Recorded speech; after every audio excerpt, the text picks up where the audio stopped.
Syubhat Qadariyah sebenarnya mudah. Mereka tidak mau mengatakan Allah menciptakan keburukan. Supaya apa? Supaya Allah itu adil. Mereka tidak mau mengatakan semua perbuatan hamba diciptakan oleh Allah dalam rangka untuk menyatakan Allah itu adil. Karena ini tidak bisa masuk dalam logika mereka. Ya. Sehingga mereka menolak itu semua. Tetapi dampaknya mereka terjerumus kepada perkara yang lebih parah. Makanya Al-Imam Ibn Abilis Al-Hanafi mengatakan kal mustajir minar ramdha binnar. Mereka itu seperti orang yang ingin selamat dari pasir yang panas tapi berlindung kepada api yang lebih panas. Inilah Qadariyah. Ingin menjelaskan Allah adil justru menunjukkan Allah tidak pantas jadi Tuhan. Ya, mereka ingin menjelaskan Allah itu adil tapi mereka tidak pantas menjadi Allah itu menjadi Tuhan. Sekarang begini, ya, sederhananya begini. Qadariyah.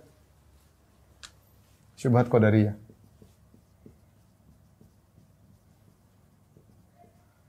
Dibangun di atas ini dipikirkan Ibnu Qayyim rahimahullah, dibangun di atas tasbih, menyamakan Allah dengan makhluk dari sisi perbuatan, dari sisi tindakan atau perbuatan. Kalau menurut mereka, mereka Allah harusnya begini dan begini. Allah harusnya begini dan begitu, ya. Maksudnya supaya adil.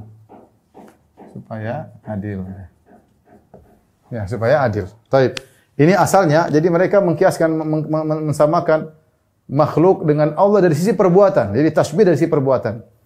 Mereka menolak sifat-sifat Allah, tidak menyamakan dengan makhluk, tapi dalam masalah tindakan dan perbuatan mereka bilang Allah harus sepertinya begini, harusnya sepertinya begini. Mereka kiaskan dengan manusia. Ya, mereka kiaskan dengan manusia. Ini kias yang batil, Kenapa? Karena semua alam semesta milik Allah. Allah bikin apa terserah Allah. Ya. Adapun manusia dengan yang lainnya tidak saling memiliki satu dengan yang lainnya. Ini bantahnya sederhana, ya. Bantahannya, ya. Ini kias batil karena semua makhluk, ya, milik Allah dan pemilik bebas melakukan apa yang diciptakannya, terserah. Adapun manusia tidak demikian.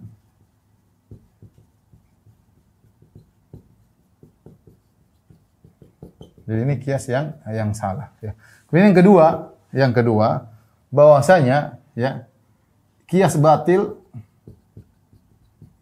karena hakikat perbuatan Allah tidak diketahui, hakikat atau hikmah yang sesungguhnya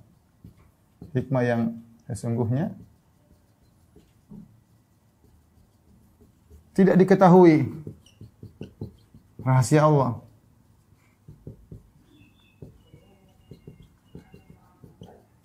Lantas bagaimana bisa dikiaskan? Lantas bagaimana bisa mengkiaskan? Bisa dikiaskan dengan perbuatan makhluk. Nah, kias dibangun di atas illah. Illah itu kesamaan. Maksudnya kalau sama-sama illahnya, maka dihukumnya sama, ya. Seperti bahwasanya boleh bayar zakat dengan korma, maka boleh juga bayar zakat dengan zakat fitrah dengan beras. Kenapa? Ilahnya sama-sama makanan pokok, sama-sama bisa disimpan. Sehingga bisa bayar zakat dengan beras, dikiaskan dengan korma. Sekarang mereka ingin mengkiaskan perbuatan Allah kepada manusia. Menurut mereka kalau manusia kalau kemudian menyuruh orang, kemudian orangnya disiksa atau dipukulin, ya zalim. Kata mereka, Allah juga demikian. Kita bilang, engkau salah mengkiaskan Tuhan dengan makhluk. Dari dua sisi salah pengkiasan. Pertama, Allah melakukan apa saja terhadap makhluk, terserah, ini semua ciptaan Allah. Allah mau ini, mau Allah mau anu, kan terserah. Allah bikin iblis, Allah mau saksa iblis, Allah bikin Fir'aun, sisa Fir'aun, terserah Allah. Allah yang menciptakan semuanya. Yang kedua, Allah menciptakan ini, hikmahnya kamu tidak tahu. Kita ahlu sunnah yakin kalau Allah buka hikmahnya, kita tahu Allah maha adil. Tapi otak kita nggak sampai. Kenapa Allah ciptakan iblis? Kenapa kita bilang kita nggak tahu? Kita hanya terbuka sebagian hikmahnya. Tapi terjadinya alam semesta, Allah ciptakan itu semuanya ada kebaikan di balik itu dan Allah Maha bijak dalam menghadapi hal tersebut, Allah Maha adil. Beda dengan kalian yang kalian tidak bisa melihat hal tersebut sehingga kalian menyangka Allah tidak mungkin menghendaki keburukan. Kita bilang Allah tidak mungkin menghendaki keburukan secara murni, tapi di balik keburukan itu pasti ada kebaikan sebagaimana sudah kita jelaskan sebelumnya. Sehingga mengkiaskan Tuhan kepada makhluk dari sisi perbuatan adalah kias yang batil.